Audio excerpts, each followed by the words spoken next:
প্রাণবন্ত উচ্ছল এই তরুণ আজ নিশ্চুপ, বেঁচে উঠবার অদম্য আগ্রহ তার ইশারায় ৫ আগস্টের উত্তাল ছাত্র জনতার গণ অভ্যুত্থানের জোয়ারে দাঁড়িয়েছিলেন রাজপথে।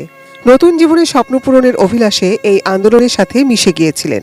মাথায় গুলি লাগছে। আমার যে ওর যে ভাইয়ের ওয়াইফ, উনি আমার বলছিল কাজল সারা জীবন কোমায় থাকবে যদি বেঁচে থাকে।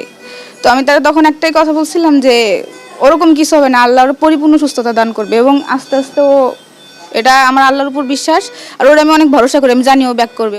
কাজল বেঁচে আছেন, তবে স্বাভাবিক জীবনে ফেরার লড়াইটা এখনো কঠিন, দীর্ঘ। আমি শুধু চাই আমার হাজবেন্ড দাঁড়াক, অন্যায়ের বিরুদ্ধে আবার প্রতিবাদ করুক, এটাই হচ্ছে আমার চাওয়া। ৫ আগস্টের গণ অভ্যুত্থানে সরাসরি মাথায় বুলেট লেগে নিউরোসায়েন্স হাসপাতালে চিকিৎসা নিতে আসা রোগী ৫৫০-র বেশি। এর মধ্যে ১৩০ জনের মতো নানা রকম জটিল অপারেশনের মধ্য দিয়ে জীবন ফিরে পেয়েছেন। হাসপাতালের চিকিৎসক, নার্স সবার ঐকান্তিক প্রচেষ্টায় অনেকেই সুস্থ হয়ে বাড়ি ফিরে গেছেন, অনেকে এখনো জীবন মৃত্যু। তার বাঁচারই কথা ছিল না, তারপরেও সে অনেক দূর আগে আসছে।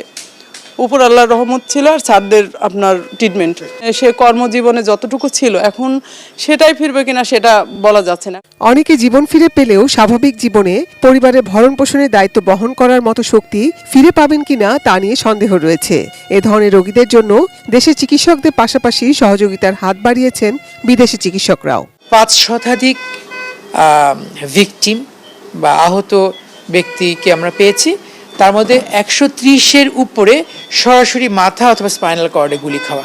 এখন আমরা যে জিনিসটাতে জোর দিচ্ছি সেটাকে বলা হয় রিহ্যাবিলিটেশন।